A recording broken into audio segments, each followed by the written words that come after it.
China's students began demonstrations in Tiananmen Square in late April of 1989, sparked by the death of Hu Yaobang, the Chinese Communist Party's general secretary who supported democratic reforms. The students called for reform in the government so they would have more individual rights and freedoms. 2 weeks after the protests began, martial law was declared in Beijing. As a result, army troops were stationed around the city. This was not a deterrent for the protesters who continued their marches, chants, and vigils.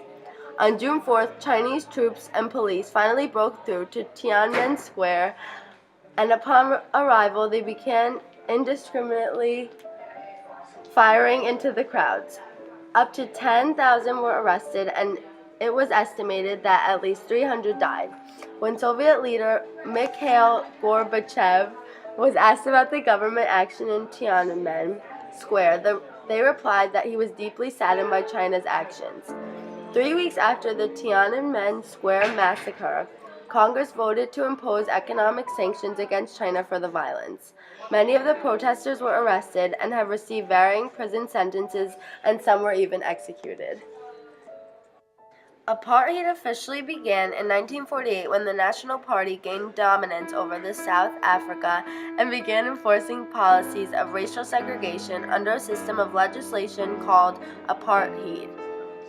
Under this, non-white South Africans were forced to live in separate areas, which were like tribes in a sense, work in separate facilities, and only go to non-white only public places.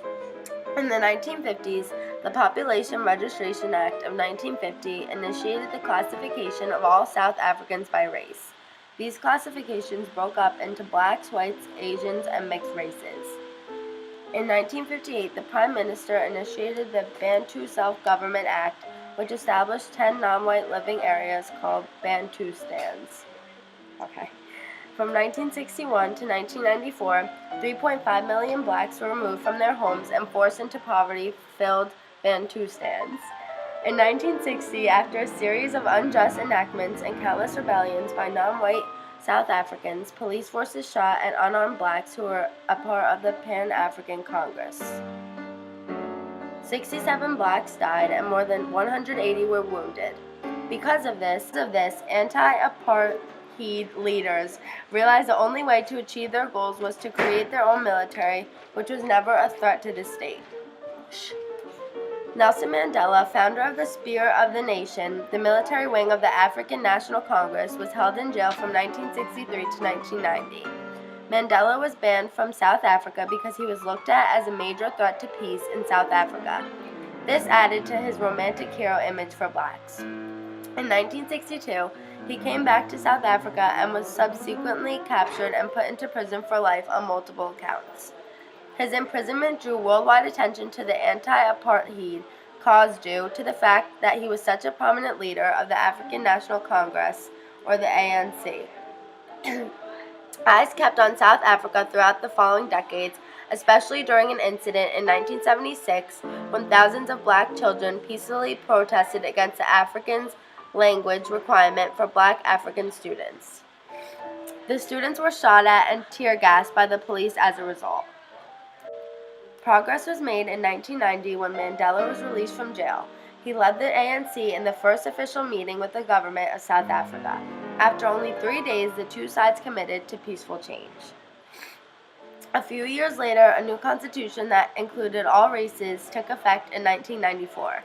The elections of 1994 led to a coalition government with a non-white majority, marking the official end of the apartheid system. However, today, South Africa still struggles because of its unfair past. A big reason for worsening conditions in South Africa is due to anger at the injustice perpetrated by the whites against the blacks during the time of apartheid.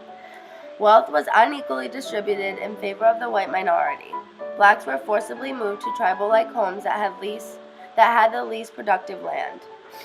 Because they grew up in this poverty, many South Africans were exposed to criminal activity and violence, which still prevails in South Africa to this day. The Arab Spring was supposed to bring peace, democracy, and stability to not only the nations where it took root, but also others around it in the Middle East and North Africa.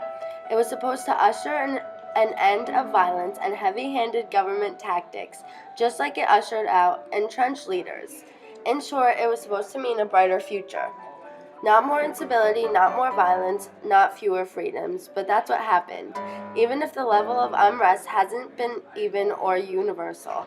Some countries, such as Jordan, instituted reforms without really roiling their society. The Arab Spring was a series of anti-government protests, uprisings, and armed rebellions that spread across the Middle East in early 2011.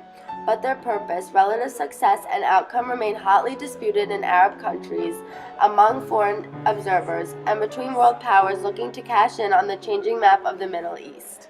The protest movement of 2011 was at its core an expression of deep-seated resentment at the aging Arab dictatorships, anger at the brutality of the security apparatus, unemployment, rising prices, and corruption that followed the privatization of state assets in some countries. Libya has been ruined by the continuing chaos which followed the revolution against Gaddafi. Egypt is back in a condition of stasis, its economy horribly damaged by the events of the past few years. In Syria, Bashar Assad has managed to survive against the revolutionaries. Iraq too has managed to weather the IS storm, and democracy even seems to be surviving there after all the horrors Iraq has endured since being invaded by the US and Britain in 2003. The political system in Jordan has been under threat but is still surviving. Lebanon has held together, Algeria and Tunisia have settled down, Turkey, watching from the sidelines, has often been worried but has survived unscarred.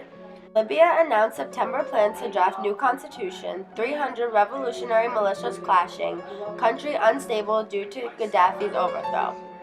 Yemen's President Hadi struggled to tackle poverty, malnutrition, and Islamist insurgency led by al-Qaeda and Zaidi Shia rebels.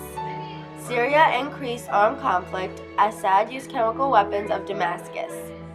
In Libya, 2013, NATO-backed airstrikes defeated Gaddafi, about to be in civil war.